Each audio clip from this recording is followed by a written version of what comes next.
Bismillahirrahmanirrahim. Assalamu alaikum. Today I am going to talk about eclampsia. So इससे previous lectures में हमने pre-eclampsia के बारे में पढ़ा, उसके मैनेजमेंट के बारे में पढ़ा। आज जो हम पढ़ने जा रहे हैं वो है eclampsia के बारे में कि अभी eclampsia क्या चीज़ है। तो eclampsia जो है ये ड्यूरिंग प्रेगनेंसी pre-eclampsia की जो कंडीशंस होती हैं उसकी वजह से कोमा होता है या फिट्स या कन्वल्शंस आते हैं, उसे हम क्या नाम देते हैं? eclampsia कहते हैं। eclampsia को यहाँ पे डिफाइन किया है किस तरह? It is defined as a new onset of grand mal seizure activity or unexplained coma during pregnancy or postpartum in a woman with signs or symptoms of pre-eclampsia is known as eclampsia.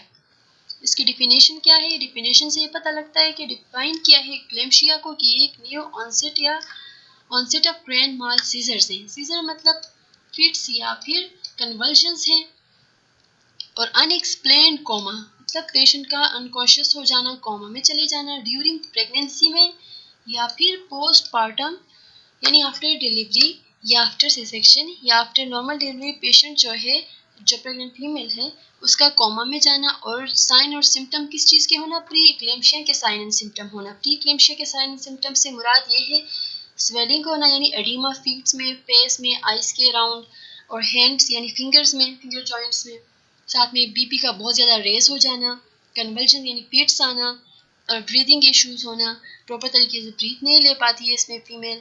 और क्या होता है कि scissor और fits की वजह से एकदम से वो गिर जाती है किसी भी जगह पे, चाहे कहीं भी खड़ी हो, और जो है मसल स्पाजम्स हो जाते हैं। तो इक्लेम्शिया के फर्दर पढ़ते हैं कि इक्लेम्शिया अगर after the 20th week of pregnancy, ये किस टाइम होती है? प्रेगनेंसी हो गया 20 वीक गुजर जाए तो उसके बाद इसके साइन और सिम्टम्स अपीयर होते हैं। It occurs during pregnancy, pregnancy के दौरान ये अकर होती है, इसे हम क्या कहते हैं? एंटीपार्टम। ड्यूरिंग लेबर, जब लेबर हो यानी डिलीवरी हो रही हो उस बीच में जब इस तरह के इक्लेम्शिया के केसेस हो उसे हम क्या कहेंगे? इंट्रापार्टम। और आफ्टर डिलीवरी या डिलीवरी के बाद जब ऐसा हो उसे हम कहेंगे पोस्टपार्टम। यानी डिलीवरी के बाद हो रही है इक्लेम्शिया तो उसे हम क्या नाम देते हैं? पोस्टपार्टम कहते हैं। It is more common in primary gravida. Primary gravida के नाम से पता लग रहा है कि जो फर्स्ट टाइम किसी फीमेल की प्रेगनेंसी होती है उस कंडीशन में भी, इन केसेस में भी ज़्यादातर इक्लेम्शिया होती है। Sign and symptoms of eclampsia. अभी इसके सिम्टम्स कौन कौन से हमारे पास? इक्लेम्शिया के कौन से सिम्टम्स होते हैं? फर्स्ट वन क्या है? Severe pre eclampsia. Pre eclampsia में वो जो सिम्टम्स थे वो यहाँ पे होंगे लेकिन वो सीवियर कंडीशन में रहेंगे, जैसे कि पेशेंट का वेट गेन हो जाना, जैसे कि पेशेंट को वोमिट आना और उसका बीपी बहुत ज़्यादा रेस हो जाना, अनकंट्रोल्ड बीपी रहना, साथ में क्या होना? स्वेलिंग होना, जिस तरह की इस इमेज में है, फिंगर जॉइंट्स में, एंकल जॉइंट्स में एडिमा होना, यहाँ पे दिखाया कि सडन वेट गेन होना और ब्लड प्रेशर बहुत ज़्यादा रेज होना, ठीक है, और सीवियर हेडेक होना, वोमिटिंग बहुत ज़्यादा करना, इपिगेस्ट्रिक पेन यानी स्टमक का जो पेन है इपिगेस्ट्रिक रीजन में पेन ज़्यादा रहना पेशेंट को, ब्लरी विजन, जो उसकी नज़र है वो भी कमज़ोर होना, इसलिए धुंधला दिखाई देना, धुंधला सा दिखाई देना, प्रॉपर तरीके से उसे दिखाई भी नहीं देगी इस कंडीशन में। फ्लैश ऑफ लाइट, इस तरह जैसे कि आंखों में बहुत तेज़ लाइट पड़ रही हो। एक्सेसिव वेट गेन, और एक ही वीक में पेशेंट बहुत ज़्यादा वेट गेन कर जाए, जो नॉर्मल वेट गेन होता है ड्यूरिंग प्रेगनेंसी ऐसा ना हो कि बल्कि वेट गेन एकदम से बहुत ज़्यादा हो जाना। डिफ़िकल्टी यूरिनेटिंग, और जब पेशेंट यूरिन पास कर रही हो उस टाइम भी पेशेंट को डिफ़िकल्टी हो यूरिन पास करते हुए, बर्निंग हो या फिर वो पास नहीं कर पा रही हो प्रॉपर तरीके से। स्वेलिंग इन द फेस और हैंड्स, हाथों में और फेस में स्वेलिंग होना। और ये सेकेंड इमेज प्रॉपर तरीके से ये एक्सप्लेन करेगी कि क्या क्या होती है प्री इक्लेम्शिया की कंडीशंस, वो हमारे पास कौन सी हैं। ये फर्स्ट वन, प्री इक्लेम्शिक कंडीशंस में एकदम से सडन वेट गेन, फीमेल जो है अपना वेट चेक करिए तो इसका सडन वेट गेन है, ये इमेज शो कर रही है। प्रोटीनूरिया, प्रोटीनूरिया क्या चीज़ है? यूरिन में प्रोटीन की प्रेजेंस, क्योंकि ये वाइटल ऑर्गन को हमने पहले भी पढ़ा था कि वाइटल ऑर्गन को इफेक्ट करती है इक्लेम्शिया, तो इसकी वजह से क्या होता है किडनीज प्रॉपर तरीके से एक्सक्रीट नहीं कर पाती यूरिन को, और इसकी वजह से भी क्या होता है कि और लिवर को भी इफेक्ट कर रहा होता है, तो इससे क्या होता है कि प्रोटीन जो है, प्रोटीन के पार्टिकल्स यूरिन में आते हैं, तो इससे जब यूरिन टेस्ट करवाया जाए उसमें प्रोटीन की प्रेजेंस होगी, जिसे प्रोटीनूरिया कहते हैं, ठीक है। और एडिमा होना जैसे एंकल जॉइंट्स में। फिर क्या है? फेस में, आइज के अराउंड एडिमेटस होना, पफिनेस होना, बीपी जो है रेज रहना, हाइपरटेंसिव होना, और साथ में क्या? सीजर यानी इक्लेम्शिक कंडीशन होना। कौन सी है? सीजर और कन्वल्शंस आना यानी फिट्स आना और पेशेंट के स्पाज्म होना पूरी बॉडी में। फिर इसके स्टेजेस कौन कौन से हैं, इसके कुछ स्टेजेस भी हैं हमारे साथ, वो कौन से हैं? Pre monetary stage. Pre monetary stage कौन सी स्टेज है? The patient is restless. इस स्टेज में पेशेंट बहुत ज़्यादा थकावट फील करेगी, रोल्स हर आईज को बिल्कुल अराउंड रोल मूव करेगी, twitching of the facial muscles, और फेशियल जो मसल्स हैं, फेस के जो मसल्स हैं उनकी ट्विचिंग यानी उनमें स्पाज्म स्टार्ट होगा। फिर टॉनिक स्टेज, सेकेंड वन हमारे पास टॉनिक स्टेज है। इस स्टेज में क्या होता है? The body is rigid and the back में बी आर्च्ड। इसमें बॉडी जो है सख्त हो जाएगी। जो पेशेंट हमारे पास है, जो प्रेग्नेंट फीमेल है, उसकी बॉडी सख्त होगी, रिजिड फील होगी, मूवमेंट प्रॉपर तरीके से नहीं होंगे, और बैक में भी आर्च्ड मतलब इस तरह है कि एक आर्क शेप बना रही होती है। उसकी बैक जो है इस तरह प्रॉपर तरीके से स्ट्रेट नहीं होती, बल्कि इनवर्ड कुछ आई होती है, एब्डोमेन इनवर्ड होती है, और जो उसका अपर बैक है वो बाहर की तरफ इस तरह निकला होता है, जिसे अर्थ नया होता है। And the teeth are clenched and the chest muscles contract. इसमें ये भी होता है कि जो टॉनिक स्टेज है, इसमें जो दांत हैं पेशेंट के, वो एक दूसरे के साथ बिल्कुल इस तरह मजबूती के साथ लगे होते हैं कि बिल्कुल ओपन नहीं होते, क्लेंच्ड हो जाते हैं, बहुत मजबूती के साथ लगे होते हैं।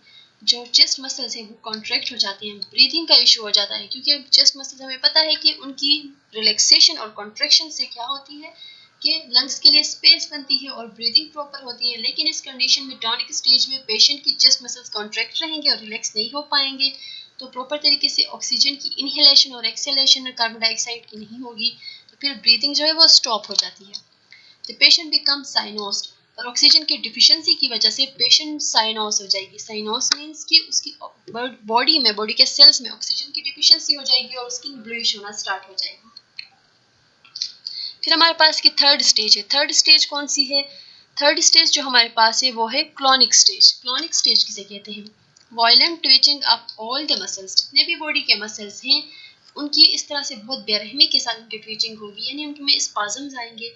पेशेंट में फॉल आउट ऑफ बेड, जो पेशेंट है वो बेड पे अगर बैठी हुई या लेटी हुई तो बेड से भी गिर जाएगी। हर टंग में भी बिटन, ये क्या होगा कि अगर उसकी जुबान दांतों के बीच आ गई, क्योंकि हमने ये पढ़ लिया कि इसमें ये होता है कि दांत बहुत मजबूती के साथ एक दूसरे के साथ लगे होते हैं, तो अगर दांतों के बीच इन केस क्या आ जाए, जुबान आ जाए, तो वो भी फिर वो कट लग सकता है उसे। फोर्थ स्टेज हमारे पास जो एक्लेम्शिया की कंडीशन में है वो है कोमा। ये सारे स्टेजेस क्रॉस करने के बाद पेशेंट को अगर ट्रीट ना किया जा रहा हो तो इस बीच में वो कोमा में जा सकती है। द बॉडी रिलैक्सेस, इसमें बॉडी रिलैक्स हो जाती है। The patient remain unconscious, patient unconscious होती है, बेहोश पड़ी होती है। फर्दर फिट्स में फॉलो और पेशेंट रिमेन कोमाटोस। इसके बाद भी फिट्स यानी झटके या कन्वल्शंस आ रहे होते हैं, लेकिन पेशेंट जो है वो कोमाटोस होती है, बिल्कुल अनकॉन्शियस पड़ी होती है। मतलब बॉडी रिलैक्स होती है उसके बाद, लेकिन पेशेंट का माइंड जो है वो प्रॉपर अपनी जगह पे नहीं होता और वो अनकॉन्शियस होती है, बेहोश होती है। अभी पढ़ते हैं इसके ट्रीटमेंट के बारे में। तो अभी एक्लेम्शिया की ट्रीटमेंट किस तरह की जाती है? एक्लेम्शिया की ट्रीटमेंट जो है रेगुलर एंटीनेटल केयर के थ्रू की जा सकती है। अगर प्रॉपर तरीके से during pregnancy, after 20 weeks of pregnancy proper अगर रेगुलर चेकअप करवाया जाए तो प्री एक्लेम्शिया या एक्लेम्शिया की जो कंडीशन है उससे बचा जा सकता है। Regular antenatal care to detect the pre eclampsia, pre eclampsia को डिटेक्ट करने के लिए अगर प्रॉपर एंटीनेटल केयर मिले। Termination of the pregnancy, pregnancy की टर्मिनेशन, टर्मिनेशन का मतलब है कि ख़त्म करना प्रेगनेंसी को। अगर इस तरह के सीवियर केसेस हैं कि वो फीमेल के जान को भी खतरा है, तो ऐसे केसेस में क्या करते हैं फिर? In selected cases of pre eclampsia में हम टर्मिनेशन ऑफ प्रेगनेंसी भी करते हैं। The object of treatment is to prevent the recurrence of fit. तो ये किस लिए किया जाता है? ये ट्रीटमेंट का जो मेन मकसद है वो ये कि फिट्स या कन्वर्जन्स जो आ रहे हैं उनकी बार बार अकर होने को ख़त्म किया जाए। वो बार बार आ रहे हैं तो उनको ट्रीट किया जाए। The patient should be transform to the hospital, अगर पेशेंट घर में है तो उसे एज सून एज पॉसिबल से क्या करना होता है? हॉस्पिटल पहुंचाया जाता है। Then the LHP should administer the drug injection या मॉर्फिया 1/4 ग्राम इंट्रावेनसली। उसके बाद जब हॉस्पिटल पहुंचाया जाता है तो या फिर अगर साथ में कोई हेल्थ केयर की कोई सिस्टम है तो उसमें ले जाया जाता है, वहाँ पे एलएचबीज होती हैं, तो वो क्या करती हैं फिर उन्हें पता होता है कि प्रेग्नेंट फीमेल है, इसकी हिस्ट्री बताई जाती है, तो उसके सिम्टम्स साइंस वगैरह देख के फिर उसे कौन सी इंजेक्शन लगाना होता है उस टाइम, उसे इंजेक्शन मॉर्फिया 1/4 ग्राम इंट्रावेनसली देना होता है। अगर इंट्रावेनसली नहीं दे पाती हैं तो फिर दूसरे इंजेक्शन के साथ मिला के फिर आईएम दे रहे होते हैं।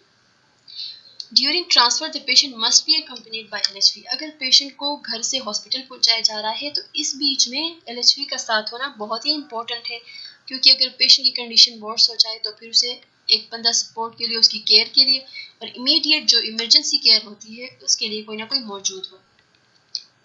मेडिकल ट्रीटमेंट में मज़ीद पढ़ते हैं कि मेडिकल ट्रीटमेंट में कौन कौन सी और चीज़ें हैं। इसमें यह कि medical treatment varies in hospital, ये हर हॉस्पिटल में जो इसकी मेडिकल ट्रीटमेंट है वो वेरी करती है। पहले इसके लिए क्या दिया जाता है कि सोडियम थायोपेंटोन। सोडियम थायोपेंटोन जो है ये भी एक ड्रग है, ये एक इंजेक्शन है जो कि 25 ग्राम दिया जाता है इन 10 ml of distil water. Distil water जो 10 ml का एक वायल होता है उसमें मिक्स करके 25 ग्राम जो है पेंटोथल या सोडियम थायोपेंटोन इंजेक्शन जो है आईवी दिया जाता है फिट्स को कंट्रोल करने के लिए। जो कन्वल्जन्स आ रहे हैं, जो बॉडी में स्पाजम्स आ रही हैं उस प्रेग्नेंट फीमेल की, उन्हें कंट्रोल करने के लिए ये इंजेक्शन दिया जाता है। After delivery sedation is by phenobarbitone is given. Sedation की क्या है एक्चुअली, ये सेडेट करती हैं किसे, ये पेशेंट की बॉडी को रिलैक्स करती है, फिट से बचाती हैं। जब वो पूरी तरह से उसकी बॉडी और माइंड रिलैक्स होता है तो फिर क्या होता है कि कन्वल्जन्स नहीं आते। और सेकेंड हमारे पास सेडेटिव कौन सा है, फेनोबार्बिटॉन दिया जाता है आफ्टर डिलीवरी में। ये किस तरह दिया जाता है, ये इंट्रामस्कुलर दिया जाता है। After the patient improves then this drug given twice daily। अगर पेशेंट की कंडीशन इंप्रूव हो जाए तो फिर दिन में 3 टाइम्स ही दिया जाता है। थर्ड हमारे पास कौन सी है मेडिकल ट्रीटमेंट में, लाइटिक कॉकटेल। एक कॉकटेल बनाया जाता है। कॉकटेल ये है कि उसमें बहुत सारे ड्रग का एक मिक्सचर बनाया जाता है और फिर वो पेशेंट को एडमिनिस्टर किया जाता है। इसमें 50 mg हमारे पास क्या होगा, क्लोरोप्रोमेजीन। क्लोरोप्रोमेजीन हमारे पास 50 mg लिया जाएगा। 50 mg प्रोमेथाजीन लेंगे, 50 mg पेटिडीन लेंगे और साथ में 250 ml 5% डेक्सट्रोज लेंगे। 5% डेक्सट्रोज का 250 ml लेंगे। ये बाकी सारे एमजी में हमारे पास है इंजेक्शन, ये लेके फिर उनका एक सोल्यूशन बनाएंगे। उस सोल्यूशन को फिर क्या करेंगे, पेशेंट को एडमिनिस्टर कर लेंगे, आईवी इंट्रावेनियसली उसे देंगे। इसमें जो 100 ml होगा, फर्स्ट 100 ml जो कॉकटेल का पार्ट है, उसमें से जो 100 ml है उसे हम बहुत स्पीड के साथ देंगे पेशेंट को, ठीक है। और उसके बाद जो बाकी रिमेनिंग सोल्यूशन हमारे पास है वो फिर किस तरह देंगे, 20 ड्रॉप्स पर मिनट के हिसाब से। 1 मिनट में 20 ड्रॉप्स जाएंगे, इस तरह हिसाब से देंगे। फर्स्ट 100 ml को हम बहुत रैपिडली देंगे, उसके बाद जो रिमेनिंग सोल्यूशन है उसे हम 20 ड्रॉप्स पर मिनट के हिसाब से देंगे। Nursing care in eclampsia. अभी नेक्स्ट ये स्लाइड जो है ये नर्सिंग केयर के बारे में बताता है कि नर्सिंग केयर या एलएसवी जो होती है हॉस्पिटल में वो कैसे केयर देगी इक्लेम्शिया वाली पेशेंट को। Pulse, blood pressure, respiration recorded every 15 minute. हर 15 मिनट के बाद पेशेंट की पल्स चेक की जाएगी, पल्स रेट, उसकी ब्लड प्रेशर चेक की जाएगी कि ये ना हो कि पेशेंट की ब्लड प्रेशर बहुत ज़्यादा रेज हो और फिर से फिट्स आने के चांसेस हो। और रिस्पायरेटरी रेट ठीक है कि नहीं, क्योंकि इसमें हमें पता है कि मसल्स जो हैं चेस्ट के वो कंट्रैक्ट हो जाते हैं तो रिस्पायरेशन को ऑटोमेटिकली वो इफेक्ट करते हैं। इन चीज़ों से बचाने के लिए एवरी 15 मिनट के बाद पेशेंट की मॉनिटरिंग की जाएगी वाइटल साइंस की। Temperature is taken for early. हर 4 घंटे के बाद पेशेंट का टेम्परेचर मॉनिटर किया जाएगा। Intake and output recorded is maintain. Intake और आउटपुट का जो रिकॉर्ड है वो भी मेंटेन किया जाएगा हर शिफ्ट के हिसाब से, मॉर्निंग, इवनिंग और नाइट शिफ्ट के हिसाब से कि पेशेंट ने कितना इनटेक किया है, इसको आईवी में कितना जा रहा है, ये ऑरली कितना ले रही है और इसका आउटपुट यानी यूरिन आउटपुट कितना जा रहा है। The patient is nursed in a quiet room. Patient जो है उसे फिर ऐसे रूम में रखा जाता है जो बहुत ही खामोश हो ताकि वहाँ पे लोगों का शोर ना हो, वो मेंटली रिलैक्स हो, ताकि वो ऐसे इन्वायरमेंट में हो जहाँ पे फिट्स आने के चांसेस उसके लिए मजीद ना हो, उसकी कंडीशन को मजीद ये शोर वगैरह ख़राब ना करें। सेमी प्रोन पोजीशन में पेशेंट को रखा जाता है। ये किस वजह से सेमी प्रोन पोजीशन, प्रोन मतलब उल्टा लेटाया जाता है। एक तो ये कि हेड डाउन साइड पे होता है, ये इसीलिए किया जाता है ताकि पेशेंट जो वोमिट करे ऐसी कंडीशन में, जब उसकी सिक्रीशंस आती हैं फिट्स आने की वजह से, तो वो ये ना हो कि उसकी लंग्स में चली जाए, वो एस्पायरेट कर जाए और उसकी डेथ हो। तो इस चीज़ से बचाने के लिए सेमी प्रोन पोजीशन में रखा जाता है। उसका हेड जो है बेड के साइड पे थोड़ा सा होता है ताकि जो भी वो वोमिट करे वो नीचे गिरे, ये ना हो कि वो खुद एस्पायरेट करे और एस्पायरेशन निमोनिया भी हो और पेशेंट की एक्सपायरी हो। इन चीज़ों से बचाने के लिए the patient position is change every 2 hour. अभी पेशेंट को अलग रूम में रखा गया है, खामोश एरिया है, वहाँ पे खामोश इन्वायरमेंट है, उसी में पेशेंट की पोजीशन भी बहुत मैटर करती है। तो पोजीशन के लिए ये कि पेशेंट को हर 2 घंटे के बाद उसकी पोजीशन चेंज की जाए। ऑक्सीजन जो है, ऑक्सीजन की अवेलेबिलिटी बहुत इंपॉर्टेंट है। Oxygen is given after a fit for 5 minute. Her fits या कन्वर्शन के बाद अगर वो 5 मिनट तक वो रहता है वो फिट्स या कन्वर्शन, तो इसके बाद पेशेंट को ऑक्सीजन की सप्लाई मस्ट है कि वो ऑक्सीजन सप्लाई की जाए ताकि उसकी बॉडी की नीड जो है वो पूरी हो सके और पेशेंट साइनोस होने से बच जाए।